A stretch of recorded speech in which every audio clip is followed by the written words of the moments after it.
All right. Hello, everybody. It is, what is it? It's March 10th. Wow. How did that happen? Geez, we're a third of the way through the year here.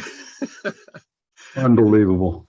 Well, not quite. It's the beginning of March, so we're moving into the end of the first quarter. And I mentioned this the end of the year when we did our year-end thing, that it'd be a good idea to do that quarterly. So, might be a good idea to revisit that and, that whole year-end procedure that I like to do, and, bump it up to quarterly and see if it makes a difference. Because sometimes a year it's just too long, just too long to let stuff go.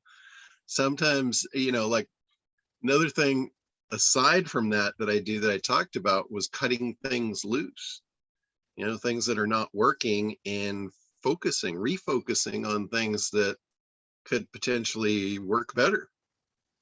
So, I think a lot of successful people do that. They say they move faster, they make faster decisions, all that stuff. So no reason to wait a year to make a decision on what you're going to stop if it's not working.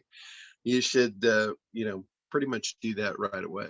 So anyway, that said, anybody got anything you want to address? I do want to thank you guys for bending your schedules for me. I'm happy that it's flexible like that. I like a flexible life. You, John. So, John, how you doing? I'm doing great. Great. Well, I'm smiling, but I'm not smiling on the inside. Oh, what happened? Well, nothing happened. I'm getting over this cold. Nothing happened, but I am frustrated, confused, and stuck. Okay. All at the same time. And I couldn't say anything yesterday in the other meeting because I didn't think it was appropriate at that point. But I'll tell you what I'm struggling with, and if you guys could just, beat me in the head or help me out. Yeah, and I don't think you're alone. So don't worry. Don't think you're an outcast. Okay, all right. So I think yesterday, what I was gathering from the mastermind is that Craig was talking about, and clear my head if I'm wrong, his mode of operandi right now is to kind of shift gears so that everything is under one umbrella, so to speak, when it comes to branding. Okay. If I'm getting that right. So, like, for example, mine is Envision Success, as you see, that's the new brand. So when I do a webinar, as an example, I'm referring to it as the Envision Success webinar series or whatever, as a branding thing. But underneath that, there's the topic. And in this next webinar that I want to do, the topic is going to be talking about mental toughness. Mm-hmm. And so I think that's relevant in a number of areas right now, whether we're talking about politics or the world or just people in there and where they are and where they're struggling to try to get to. So I think it's a good topic and a good time. And I believe also what Craig was alluding to is pick one area of delivery. And I found that I enjoy webinars, and I thought it would be difficult, and actually it's fun and I enjoy it and I'm comfortable. I'm not out of my comfort zone there having a webinar. And thank you. You came on and you saw we did a good job. And Craig came on one of my webinars last year and we had fun. And I think that the result of that is I want to stick with webinars. I do want to do some master classes, which is a deeper dive, but I want to stick with webinars. But here's my challenge. When you talk about ads, getting people to show up, I'm flipping the book back here a few months ago where you obviously have talked to us more than once about the big idea, the promise, what do they want, why do they want it, understanding and say it in a way that's different, the unique mechanism and all that. Does that apply to every single type of ad or every single type of method that you're putting out, whether it's webinars, whether it's Mastermind, whether it's a master class, is that model that you're talking about to be used in every single one of those arenas? Yes. And that's why you need to get good at it, Okay. because you're going to need a lot of them. It's Okay. not like you get one and okay, I'm done, I'm good. Okay. It's almost like in to your frustration point, I think I've kind of got a handle on what you're frustrated about. Mm-hmm. You know, because you've gone down the road here building your brand, getting that figured out, and then Craig says, you know, you gotta stick with one and it doesn't match all the rest of yours. And that's not really true, and I don't think that's what he was meaning to say. Right? I could be wrong, but I don't think that's what he was meaning to say. What you do is you have one overarching brand. Like for me, it's Dominator, right? Mm-hmm. My company is not Dominator, though. My company, I started this company in 1985 before I was even in the internet space. So my actual company, my corporation company that owns everything I've got is Limbo Vision. I never say it. It's just, it's in the background. I don't refer to it. It worked great when I was in the photography world, because Limbo Vision, it referred to the vision of photography. When I got into the internet marketing space and I used Limbo Vision, they all thought I was an optometrist. I'm like, that's not working anymore. So what I did was I created a sub umbrella brand of Internet Dominators that covered all of my internet stuff. And now I pretty much refer to everything as an Internet Dominator product, although they're different. I have different brands under the umbrella. Like I have SEO Dominators, I have Internet Dominators, I now have a crypto club, which doesn't have Dominator in it. It could eventually, I could call it Crypto Dominators or something like that. It's Mm-hmm. just a test. It's just an experiment for me right now. So I just generically refer to it as the crypto club. But you don't have to rebrand everything. You don't have to be stuck to one thing. You can have products under a brand. Like take, for instance, the Mars company. You're familiar with Mars? They have M&Ms and, Milky Way and, all those products have their own brand. They have their own unique mechanisms. They have their own big ideas. They have their own ad campaigns, their own marketing funnels for each and every one of them. And they're all under the Mars brand, the umbrella brand. So Envision Success is fine for an overarching brand. And then you can create your products underneath that, and they can have their own unique look and feel. Because what you want to do is you want to create a unique look and feel and a unique mechanism and big ideas and all of that stuff for every segment of every market. If you don't, you won't sell well, because you won't be speaking the person's language that you're talking to. It's like, it would be great if we could sell the same thing to everyone the same way, but we can't. It doesn't work. That is, over and over, that's been proven. Unless, like some people get lucky, and it's like, and even with candy, you can't say everybody likes chocolate, because they don't. So that's where you might have to have multiple products too. If you want to serve broad-based markets, you might need to not only change your branding for that product line, you might need to change the product itself, because you're not going to be able to sell chocolate to people that like hard candy. They don't go for the milk chocolate. They don't like it. You can't make them like it. That's just the way it is. So if you want, let's say you have this topic, you believe it's viable, you want to set up a webinar, as I do for this topic. Is the idea to have a big idea to target specific individuals that might have a specific problem within that area? Correct. So the first thing that I'll do when I enter into a new arena, a new marketplace, a new thing, like I did with the crypto club, that's me going into a completely new uncharted territory. And it's, as an example, I had to look at that and say, okay, what's the biggest section of this marketplace that is the most profitable? Or I take that back. What's the most profitable segment of this marketplace? And it really, once I started down the path, I realized my original intent it wasn't right. I started it as a mastermind. And when I looked at it and I thought about it, I'm like, okay, the reality of this is that segment of people that are actually mastermind type of people, they're already doing this. They're not going to need this. It's like, it would have been a block wall I would have been running into. Like, the people that are willing to pay for this are the ones that need help. That's not a mastermind group.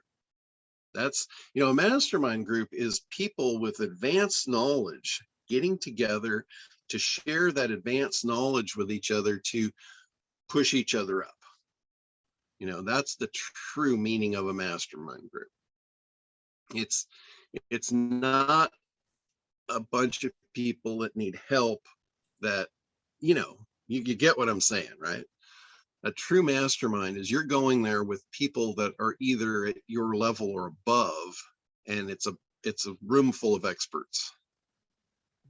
That's, if you go back in time to where it started from, where it came from, that's what it was. This was industry leaders that would go away on a weekend and get away. They'd go out in the woods and, they'd do some fun stuff, and then they'd sit around the campfire and talk about their businesses.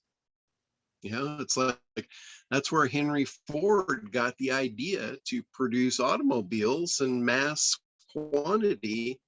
And he learned that from a meat packing plant guy.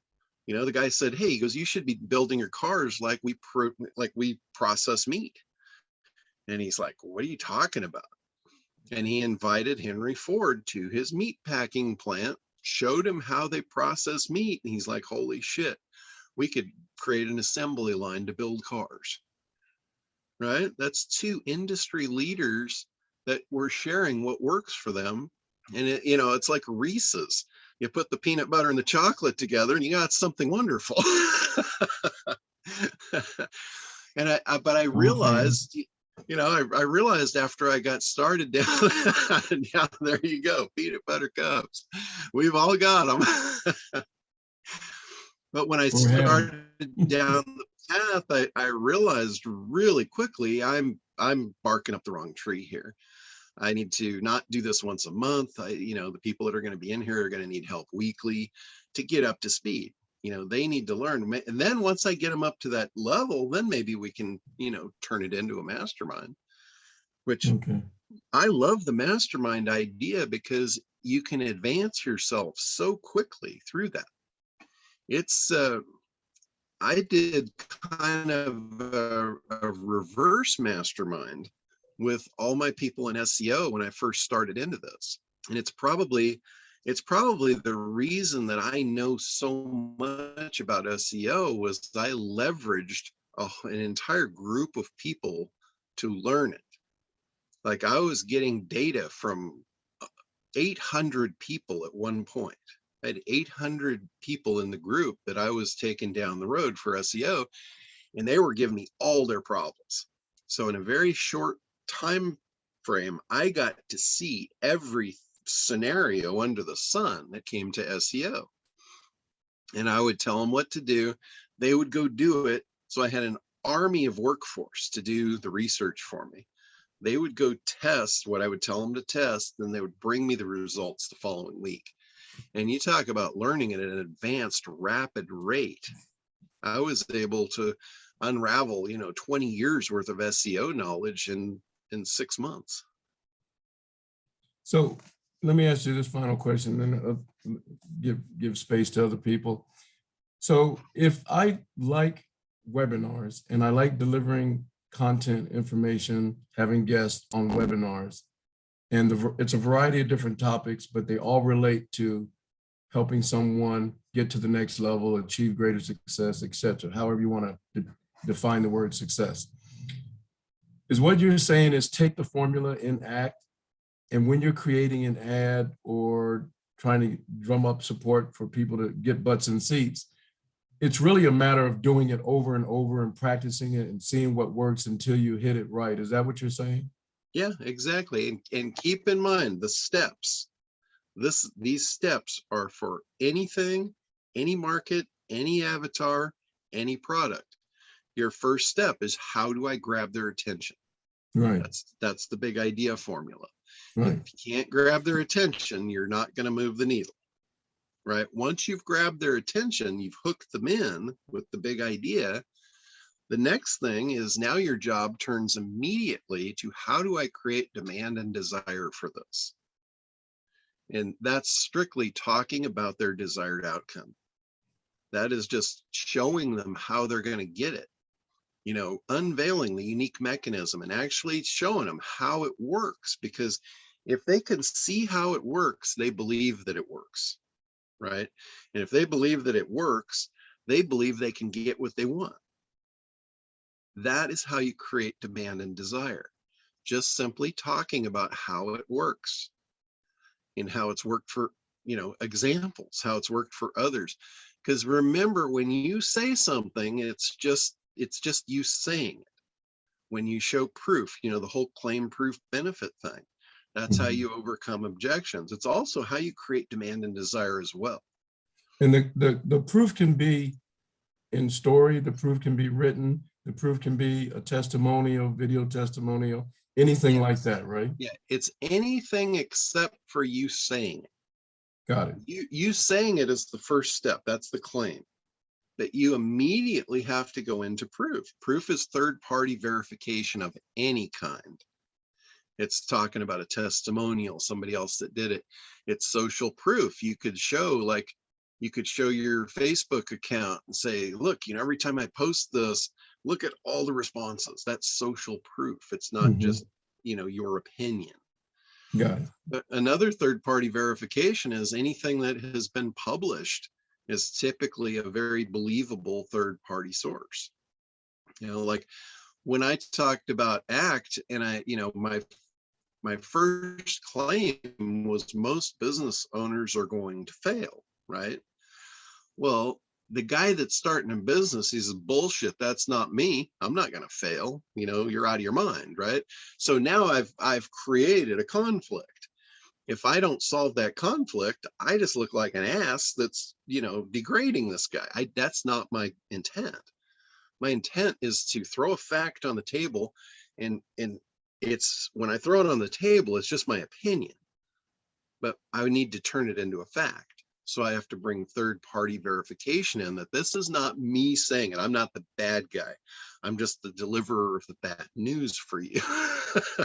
So that could be in the form of an article that's been printed, whether it's Harvard Business Review or whatever, where if they make a statement that supports the claim you're making, then that's the proof you're talking about. That's the proof. And what I used an actual article out of Forbes magazine. So I said, this isn't me. This is Forbes magazine saying 80% of businesses are going to fail within 18 months. Again, it's not me.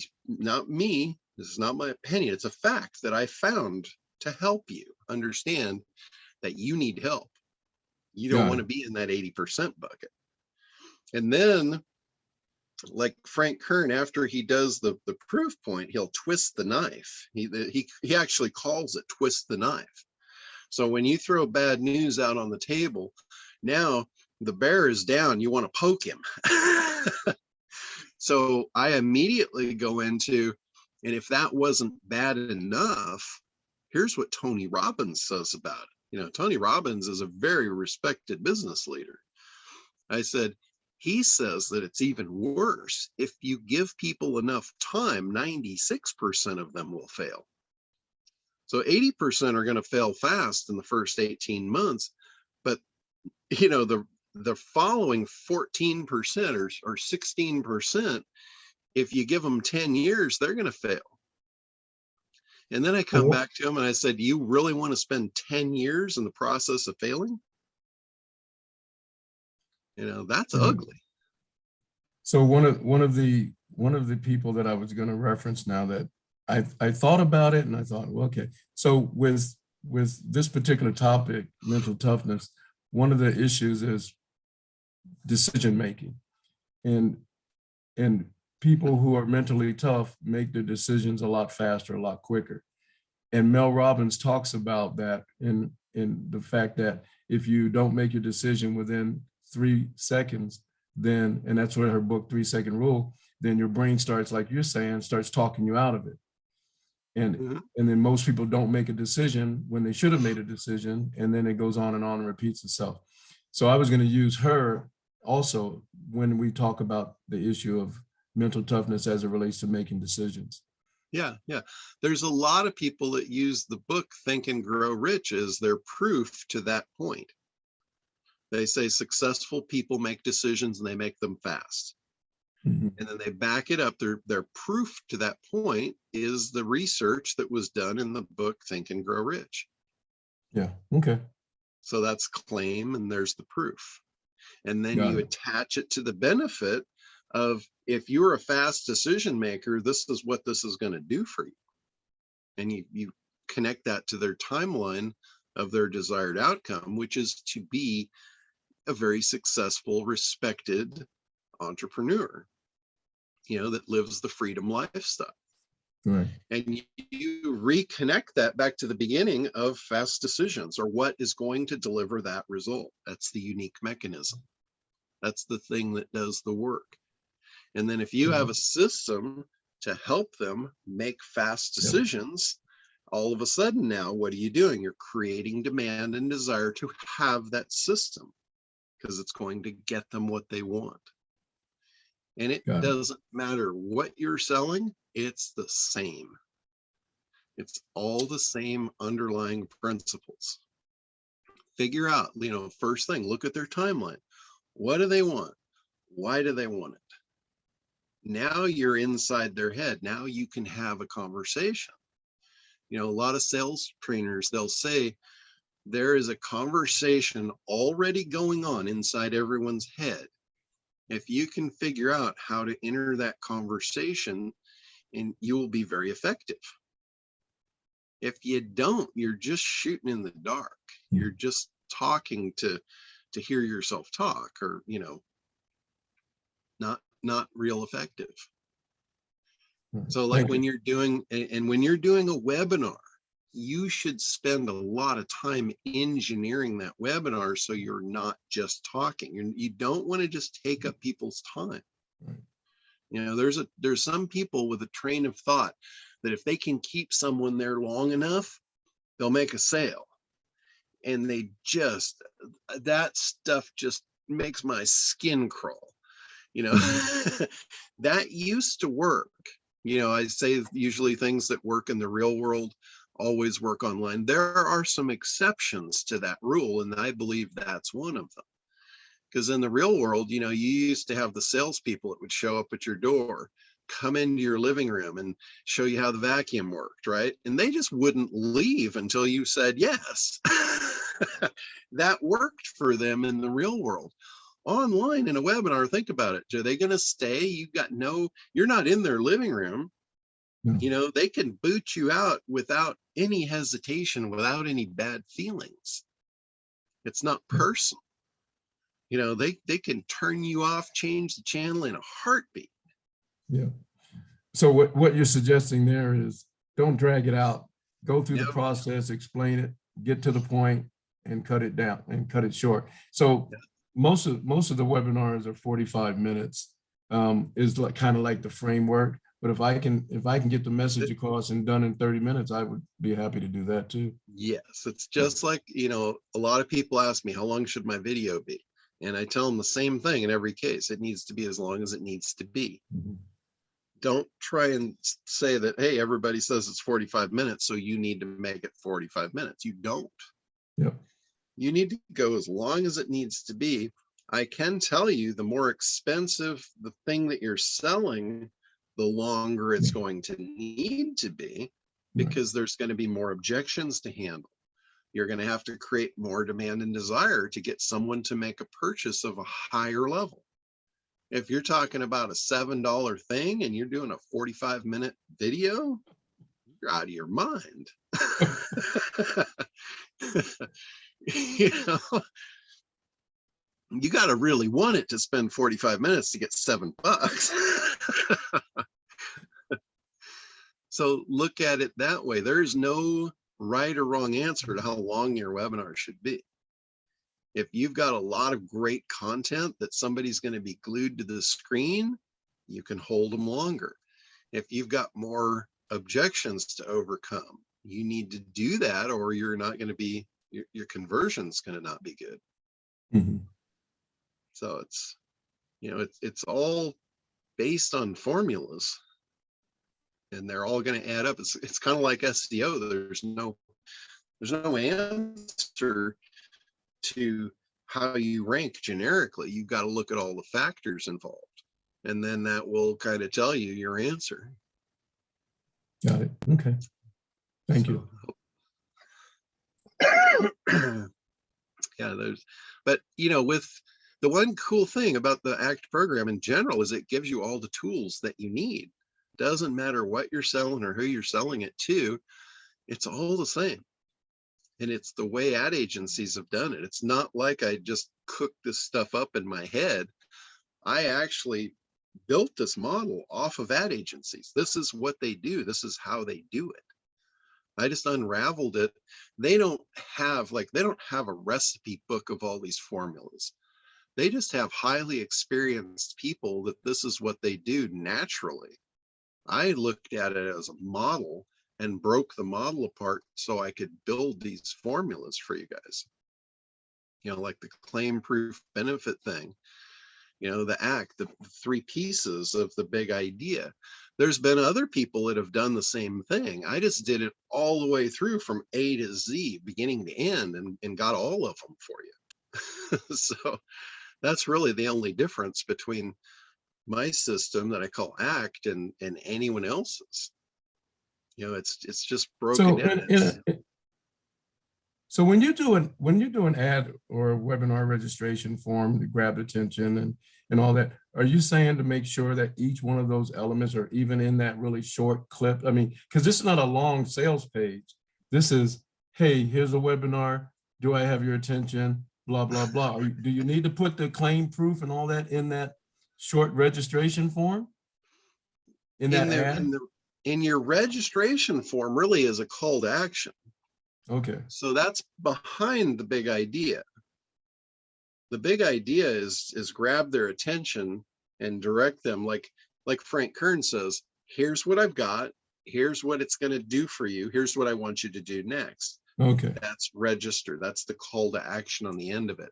It's not actually part of the big idea itself. It's just the next step. So you could actually do a video ad. You could actually do a video ad, do exactly what Frank Kern says. Here's what I've got. Here's what it's going to do for you. Here's what I want you to do. Click on this button. Then the registration comes up and boom, boom, boom. Exactly. And as far as the here's what I've got, here's what it's going to do for you, the way that plays into the formula of the big idea is the here's what I've got is the delivery of the promise. It's here's the promise I'm making. And then you go into the unique mechanism of here's how it works. Here's the thing that's going to deliver the result. It makes it real. You know, what it's going to do for you, that's your promise. Here's what I've got. I've got the thing that's going to do that. Got it. Okay. And then here's what I want you to do next is your call to action. And if you look at the formula for big idea, it's promise, it's delivery mechanism that's going to it makes that real, makes that attainable, and said in a unique way that they haven't heard it before. So it's intellectually interesting. They're like, and then when you offer them, hey, would you like to learn more about that? They're going to say, yes, I do, because I haven't heard it before. Like if you come across and you say, you know, my diet pill, take the pill, lose weight while you sleep. they've heard that from 50 different vendors already. So they're just going to dismiss it. Yeah, the claim is the desired outcome. Everybody wants to take the pill and lose weight, right? That is their desired outcome. But they have a big belief in place that it's all bullshit and it doesn't work. So unless you provide a unique mechanism that says why yours is going to work, it's not going to grab their attention. It's missing that piece of the puzzle. You've got to have you've got to have all three of those pieces to the puzzle for the formula to work. That's just, without, if you miss a piece to the puzzle, then you don't have a complete puzzle. So if you're going to launch, it's one thing to launch a webinar and say, hey, I got this webinar going on. And another thing to launch an actual product like the ACT program, which is a higher ticket item or whatever. And so where I'm getting confused, and I guess now I'm getting down to, okay, I got all this, what you're saying.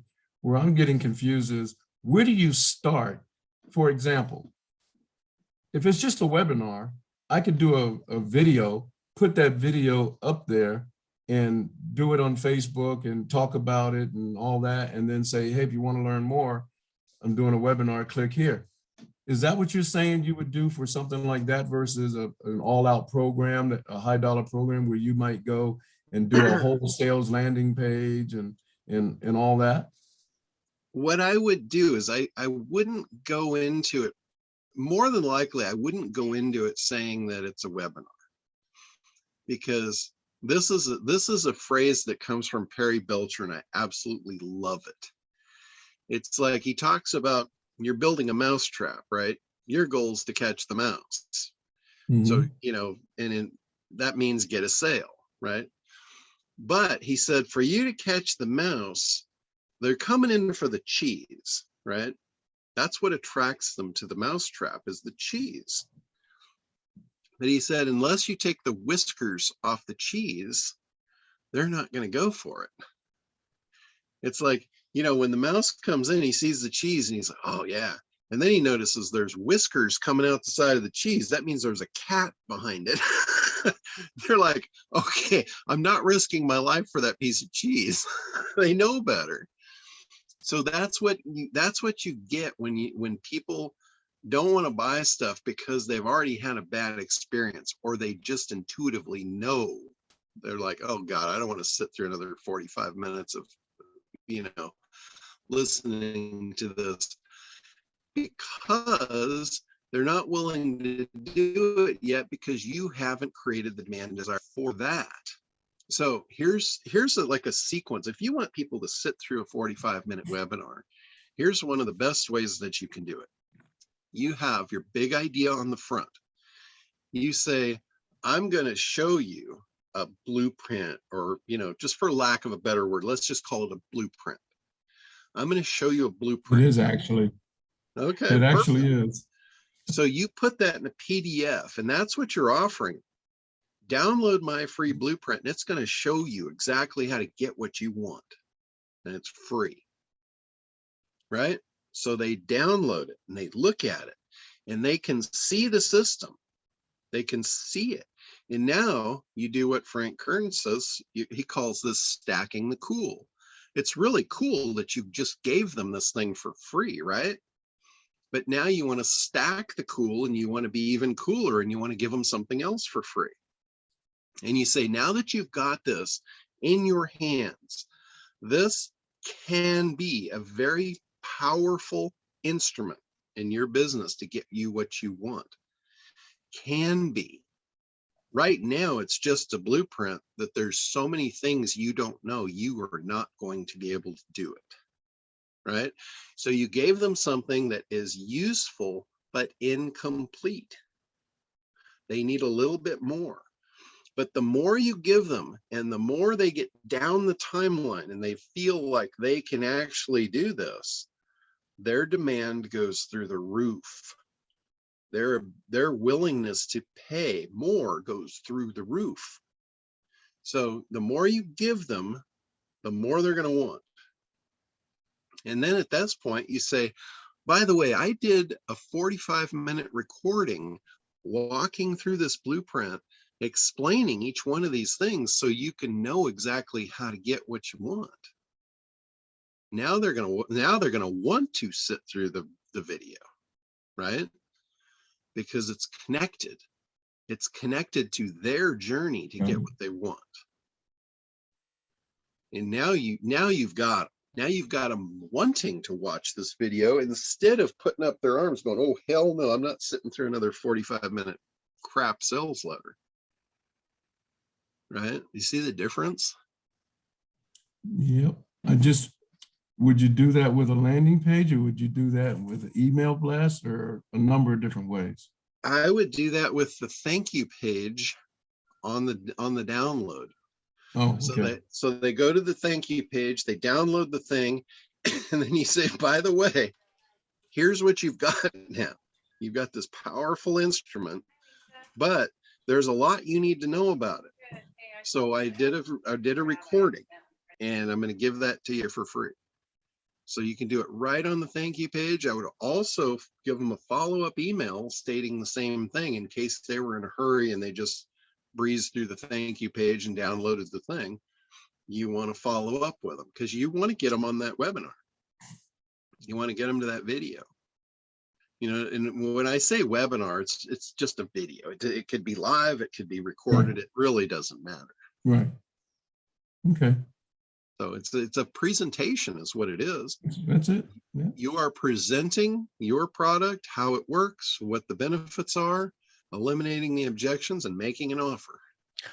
How do you do the offer in that video? That's the question. You've gotten Randy to do this download blueprint 45-minute video, but you have to provide content on that video lest it look like just a sales thing. But you also, Randy has to sell. How do you weave in the sales? Because now you're explaining the blueprint. So there has to be a sales component at the end. Talk to that. So in throughout the entire video, you're alluding to your product. Which in this case, it would be my coaching program. Yeah. So what you do is every time you talk about a point in there, you make a reference to someone that has got the benefit because they were in your program. So you're mentioning the program all the way through, and what are you doing there? You're creating demand and desire for them to want that program.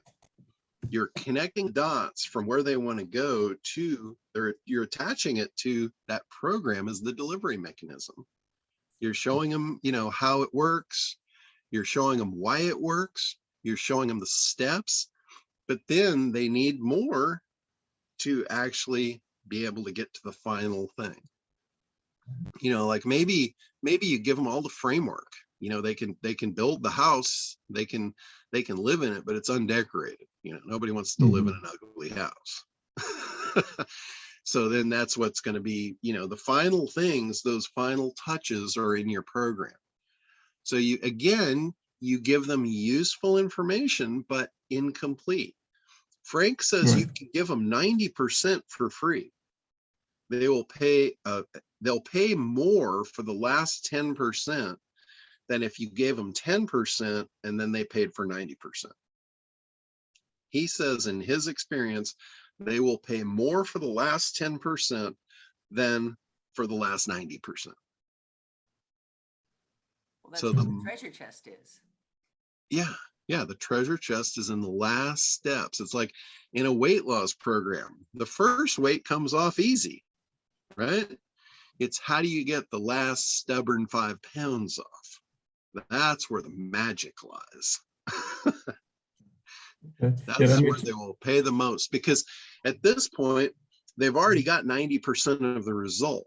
They're foaming at the mouth to get the, you know, to make the last stretch. And again, you know, I say this like it's all easy. It's simple in concept, but incredibly difficult to implement.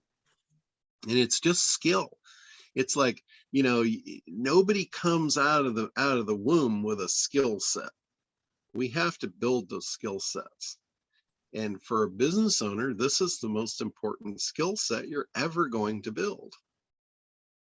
You know, if you're not willing to put some effort into learning to do marketing, you might as well just go back to a day job, because you're just going to have a very hard time of it. And it's, you know, it's a very worthwhile thing. In this, once you learn it, you're going to have it forever.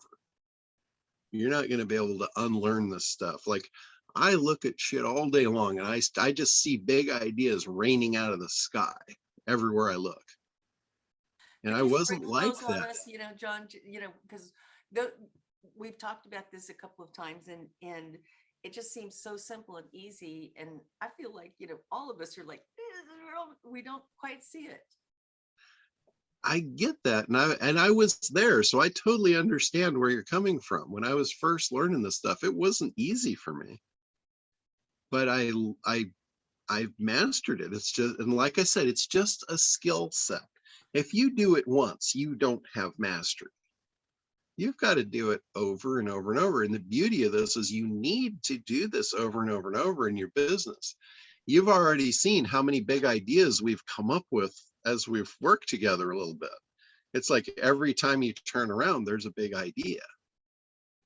And, you know, you think it's easy. I whip them out. You've seen me, you know, 5 minutes, you know, or less. It used to take me probably 4 hours. When I started on big ideas, it was a probably 4 hour time frame that I needed to set aside 4 hours if I was going to try and do a big idea.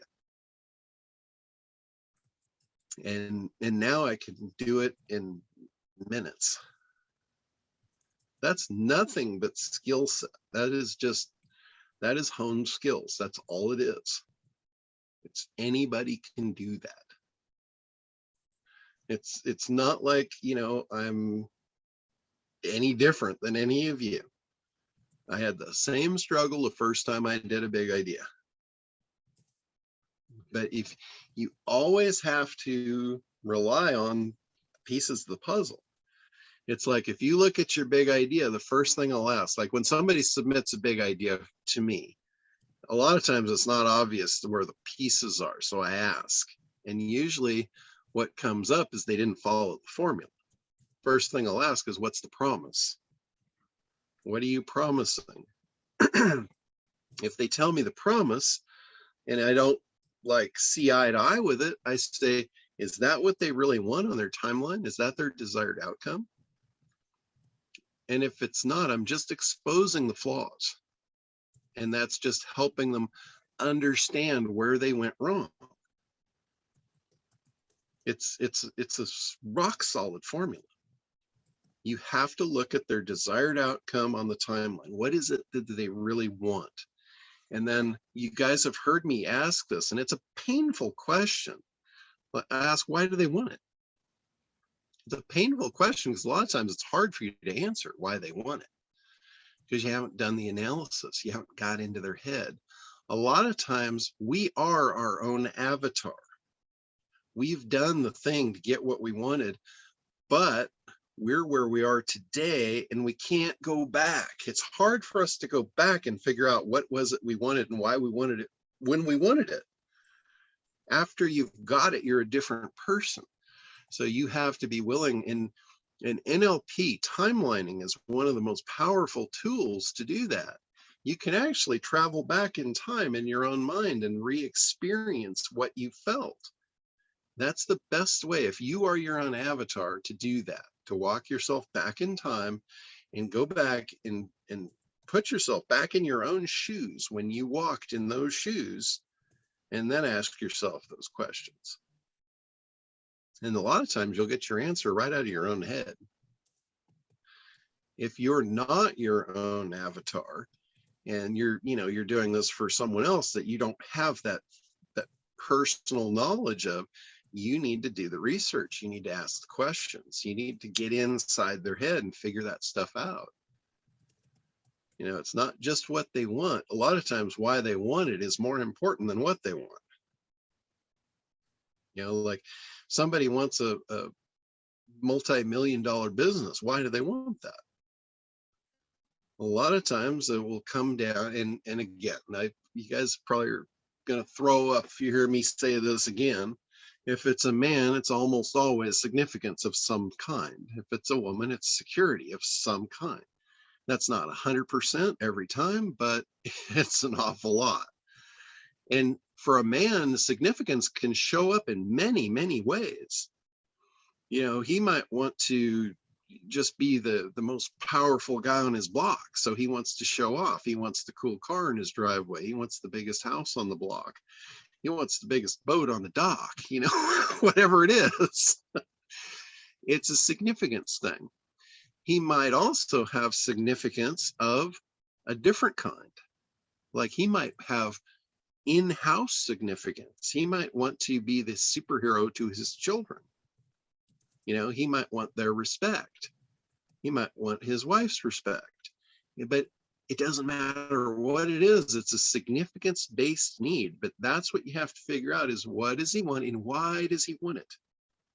And then you can communicate in a very deep and meaningful way. And that's how you create demand and desire.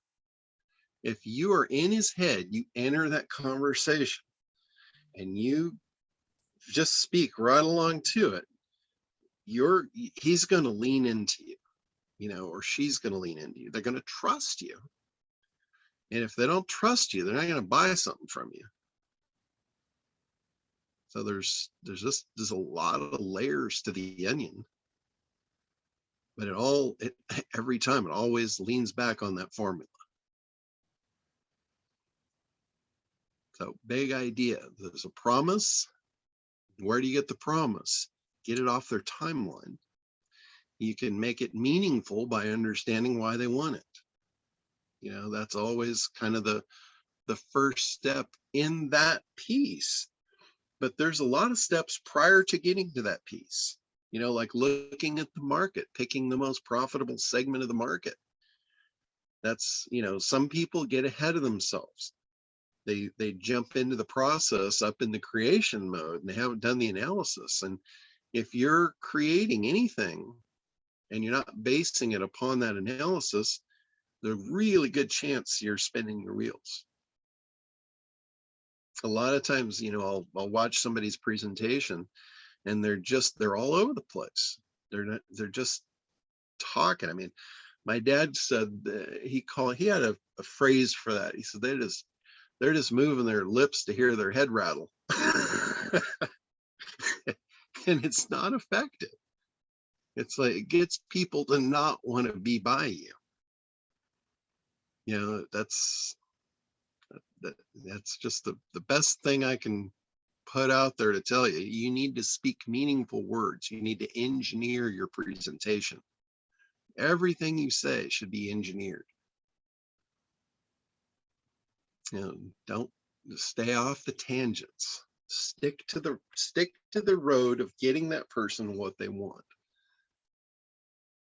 Everything said should be in that line of creating demand and desire, eliminating objections, making the offer. You know, and in the meanwhile, you can tell stories that back that up, that support that. In the stories, they'll get to know you, they'll get to trust you, they'll like you, and, you know, in simplicity, that's all there is to it. You guys are going, yeah, right.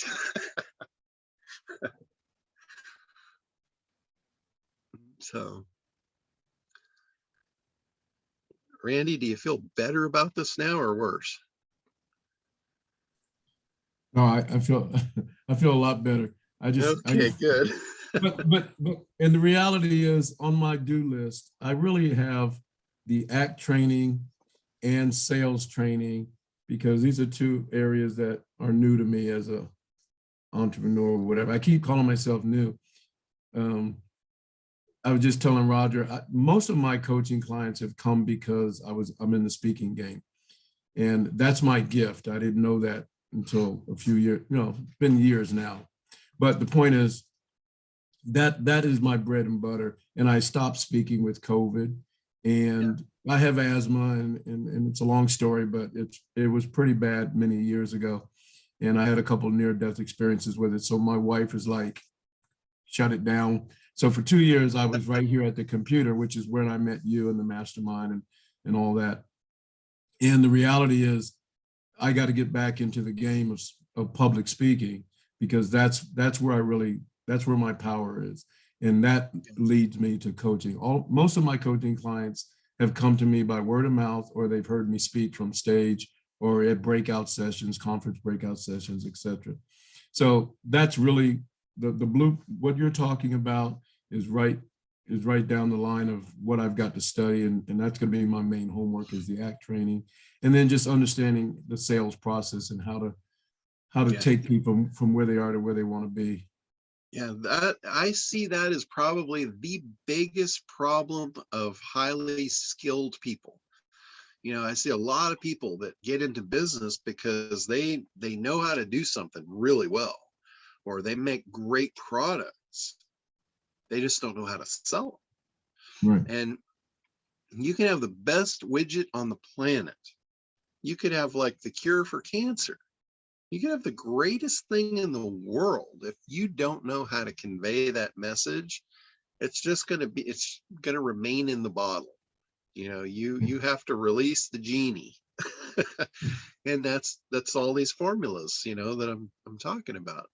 It's how do you get it out of your hands and into the hands of the people that really need it And want it. Yeah. And if you don't do that, you're doing them a serious disservice. So that is what takes the ickiness away from sales. Like a lot of people think, oh, sales is icky. I don't want to sell. I don't want to do that. I don't want high pressure. It's not me. And you need to tweak that mindset into, these people really need what I have, and it's going to enhance their life, and I'm going to help them. So if I don't convey that properly, I'm doing them a disservice. Yeah, and that mindset, I definitely have that mindset. That's not the issue. It's understanding what you're teaching us, and really, I guess, just practicing it and working it and trying to get better at that, because that's everything really you're saying, because the mindset part of it, it was an absolute life-changing event for me when I went from the corporate world into the speaking world. It wasn't something I ever wanted to do. I didn't even know I had the gift. And I'm still, my voice is off right now from the cold, but people have told me, you have a radio voice, you have a speaker's voice, you have this, you have that. And then I started actually paying attention because of some circumstances, and went ahead and developed it more. So, and then I fell in love with it. I fell in love with the transformation that happened to me because of losing my job when I was over 50 years old, and the shock of that, and never being unemployed in my entire life, and growing up in that mindset in 5 different companies, 5 different industries, including the federal government, the whole thing. And then also couple that with having a couple of near-death, at least one really close near-death experience. It just was a revelation for me that there's got to be a better life. And then when I found it, the idea for me was, I got to help other people find it. And it's not necessarily, and it wasn't rooted in money. Money wasn't my focus. It was live a better life. And how do you create that life and live it and be joyful and happy and fulfilled? And it never centered on money. Now we got to make a living, of course. And in my family, we happen to be very, very blessed. My wife is very blessed. I'm blessed to have her. She's actually the breadwinner. I'm building this thing up since leaving the corporate world. But the reality is, we do very well. We're blessed, but we don't do as well as other people. But we're not comparing ourselves. We're comparing ourselves to ourselves. And I think people need to understand that too. You have to compare yourself to where you are and who you are, and find it. You need to really focus on what makes you happy. I mean, Absolutely. look at me. Could I make more money? So you could. You guys know how lazy I am, right? Yeah. Could I make more money? Absolutely. I could work my ass off. I could make a ton of money. It wouldn't make me any more happy than I am right now. No. Because what makes me happy is having my time. Yep. I make plenty in the time that I need to, and I enjoy myself. I don't. And like I was just telling Roger, I Life's don't too do, short. yeah, I don't do stuff. The stuff I really like to do, the money doesn't matter. Like this call, for Yeah. instance, it's $29. I'm not doing it to get rich. I'm doing it to help. Who Yeah. in this industry do you know that would give out the kind of information that I give out and support people at the level I do for $30 a month? Yeah. No, I There's don't know nobody. anybody. Yeah. And I think that's really the bigger picture, whether it's, Roger sending me a note and saying, hey, is this what you're doing for clarity? And just having somebody else in this group that you can speak to either publicly or privately. And, because like I told the client the other day, we all have a day where we wake up and you don't feel like you got any momentum going. And it's almost like, okay, how do you push through that? Okay, maybe it's just a bad day, so to speak, but tomorrow's coming. But I have clients that think that they have no chance, no hope, no this, no that. They don't know, they don't have clarity of purpose, whatever it is. So my goal in life is to add value to people by helping them find their place. And that's what I'm doing. Yeah, what you just said is a perfect example of a belief. They believe and they don't have a chance. Yep. When somebody loses their job and they don't have any business skills, that's a pretty bad hole to be in. They can develop some very dark thoughts real fast. Yeah. And those are beliefs. Beliefs can be really dangerous and they can be really powerful too. Exactly. That same person, the difference between them believing that they can and they can't can be the difference between them, doing something really bad and coming out of the hole really quickly. Yeah, absolutely. They could spiral into depression. They could, turn to drugs. They could die. Yeah. Just because they didn't believe. They had a Yeah, belief that they and couldn't. the system I came up with was really a system that it's not rocket science. It's just what I ended up falling into, and I documented it. My coach is an international coach. Her name is Cheryl Roush, and she's out of San Diego, but she just semi-retired back to her home state in New York. But Cheryl's been in the business over 30 years. And what I learned for her, she knows how to go get her money, which is what I'm using you for, to help me focus on, actually creating a business. But one of the things I liked about her is when I lost my job, she had told me before I started speaking and getting serious about it, she said, don't quit your day job. And my wife and I had to drive down to San Diego one day. And it just so happened we met at the same restaurant in Old Town. Was our favorite Mexican restaurant. It happened to be hers. And her Toastmaster Club meets there. And I said, Cheryl, I got some news. And she said, what is it? I said, I lost my job. And the first thing she did, she says, great, that's awesome. And I had lost my job. I lost everything, I thought. And I said to her, I'm looking at my wife like, what is going on here? And that's when she said to me, you've just been freed up to do what you're supposed to be doing. And I said, but you told me don't lose my day job. And she said, well, now that you have, you've just been freed up. And well, I would give you the same advice. If you were in a day job and you didn't have business skill set yet, I would tell you the same thing. I'd say, don't quit your day job until you've bridged that gap. Right. It's like, if you're standing on the edge of a cliff and you don't have a parachute, I'm not going to encourage you to jump. Yeah. But if you have jumped already and you're on the way down, then I'm going to hand you the chute. I'm going to do what I can for you. Yeah, exactly. Exactly. So the advice given is dependent upon the circumstances. So absolutely. I think she absolutely gave you the right advice. Yeah. And absolutely. I know when I first got married, we've been married now it's gonna be 33 years this year. And when I first got married to Barb, she worked at an insurance company. She was an insurance administrator. And she would go to work every day and she would come home and I'd have to listen to 45 minutes of her griping about how bad the office politics was. And, I'm like, I had heard the happy wife, happy life. So I just kind of just, in one ear and out the other, I just listened, and it just drove me nuts. Every day it was like Groundhog Day. It's like, oh shit, she's coming home. Here it comes again. And after a couple of years of that, and it used to just really piss her off too, because I'd be in bed when she'd go to work, and she'd come home and I'd be taking a nap on the couch with the dogs. Yet I'd be making, all this money, and she just didn't get it. But anyway, a couple of years in, she got laid off. And, she wasn't really all that upset about it. And I was just like, right on, yeah, I don't have to listen to that stuff anymore. But she wasn't that upset about it, because she wasn't happy. She really was doing something that was miserable for her.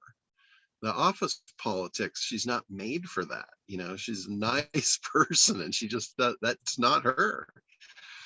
So about a week later, I caught her in the kitchen looking at a newspaper. And I'm like, what are you doing with a newspaper? And she says, I'm looking for a job. And I said, why? First thing I think was, why would you go back to that? And she said, well, don't I need to work? And I said, oh, if you want to work, I got plenty of shit for you to do. And that was like 30 years ago. She's just done all the stuff that I don't want to do now, which is almost everything. But she doesn't have the office politics. She just has to deal with me, and that might be as bad, but who knows? Yeah, and yeah, the office, that whole office politics thing, after years and years of dealing with it, it really, once you're out of it and you look back, it really does get old. My wife owns a small accounting firm here in Temecula, and she had a client for years doing their books, and they grew, and they got consumed by another larger company, and the larger company asked her to come on full time rather than as a consultant, and she has. But I told her, don't get rid of your company, because Yeah. you never know about a company that's owned by investors, right? And she's never worked this hard. She's killing herself. And I keep watching her going, the money's really, really good. But at some point, if she doesn't get it dialed in there with the organization, she's not going to be able to do it forever. It just gets crazy. People are so immature. It's hard to believe that professionals can still be immature in this day and age. Yeah. Many of them are. People are hard to deal with. Just go to the office. That's where you're Yeah. gonna find that level of immaturity. Yeah, it's discouraging. But you can't always talk about the negative, but you have to look at reality for what it is too. I mean, it's a large organization, and they actually work with kids who have their autism, they're autistic, and these are therapists and highly paid technicians, and it's just amazing how many of them are just, they're college graduates, but some of them are college idiots. They really are. It's really sad, and it's all about me instead of we. Yeah. And it's unfortunate, but the money's good, and but I did tell her, keep your company. You've been an entrepreneur for 15 years and doing well at it, so we'll see what happens. Yeah, that's a good advice. Always keep your side gig. Yep. Side hustle, right? A side hustle. Yep. Vaynerchuk says, have a side hustle. Isn't that what all of us are doing? Is, I mean, I have a different revenue stream, and my biggest revenue stream is not coming from consulting, coaching, or authoring or speaking, but I look to be there and do that. So you do all the things that you need to have in the underpinnings to make that work. It's an investment. It's an investment of time and effort and money.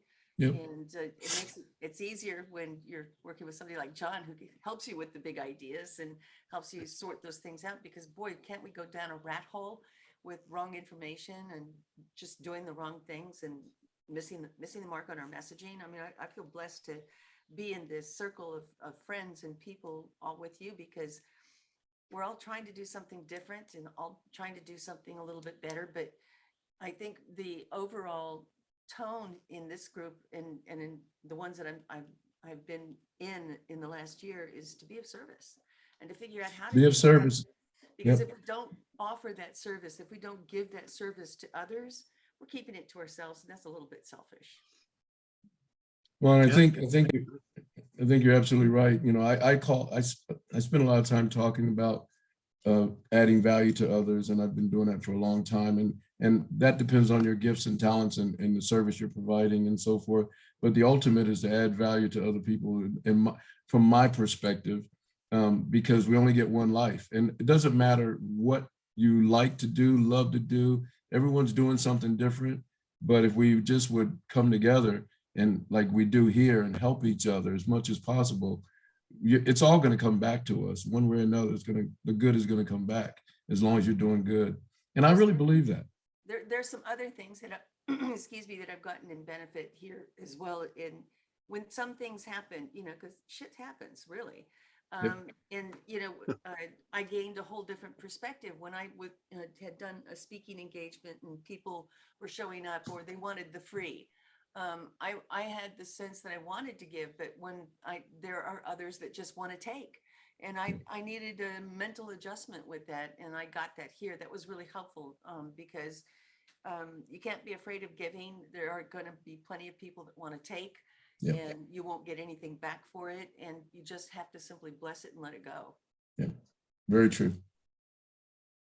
Yeah, that's the whole thing with conversion. You're never going to get 100% conversion. You have to be okay with that. You still got to be able to give it your all and take what comes. Oh my God, I just had a flash on that, John, from growing up in a Southern Baptist church. And the minister standing and giving his altar call, that call to action, and many are chosen, or many are called, but few are chosen. So yeah, I think that's a great analogy that we call on and try to convert as many clients as we can, but they're not all our ideal avatars either. No. Yeah. Imagine being stuck with somebody that really just sucks your time, your energy, and your mental capacity, and you want to kill them and hate them, and they're signed on for a contract that you really want to give back. That's a whole nother issue. But Craig has a really good outlook on this, and you know, one of his mantras is you do your best because you don't know who's watching. That's right. Always do your best because you don't know who's watching. Well, and just like you guys were talking the other day, and you know, like you say, it doesn't matter if you're speaking for free or for paid. I've spoken for free a lot and then get a phone call, or you have somebody stop you behind the stage or in the bathroom even, you know, you're washing your hands and somebody says something after an event, and that leads to other things. But you don't have to get paid to be doing what you're doing because you never know who's in the audience. And when you're talking about 1,000 or 2,000, the young lady yesterday was saying, oh, a couple thousand. Well, but they don't do keynotes. Okay, that means you don't have 2,000 in the platform, but you have breakout sessions. Well, you might have 30, 40 people in a breakout session. Well, all it takes is 1 or 2 people to generate a conversation that might lead to something. So you don't have to always get paid. It just depends on who's listening, who's there. Yeah. You never know. You're always planting seeds. Yep. Yeah. And, you know, you're right. It's not a keynote opportunity, but I'm going to speak twice there today. I have 2 sessions today, and I would imagine from past experience, I'll have at least 50 people in the room, and I'll convert, you know, probably at least 10. I'll probably get at least 10 sales out of each presentation. And for me, those are lifetime income opportunities.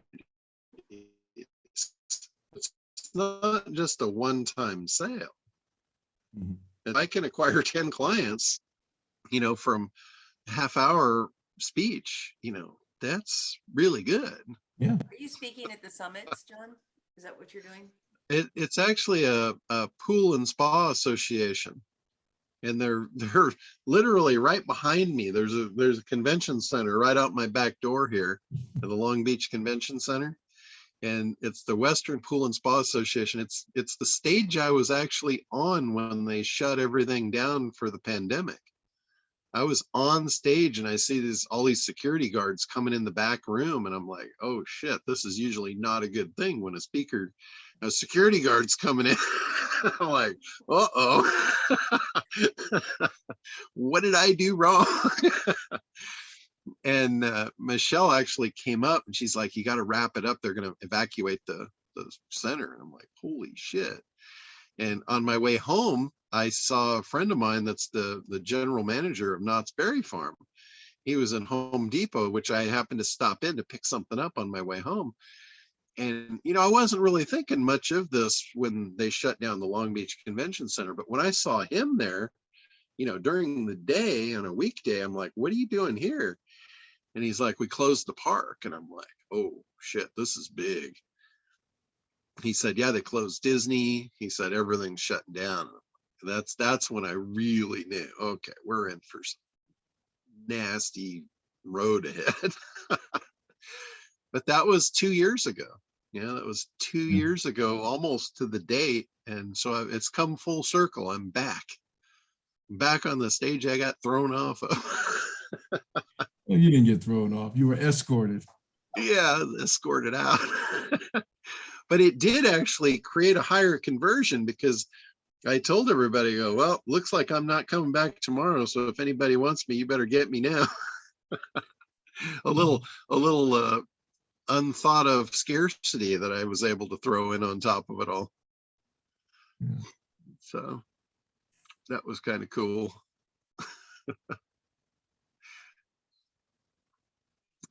Man, but yeah, just lots of cool stuff. Anybody else? Anything else you guys want to visit this week or address? Or Okay, so here's a quagmire.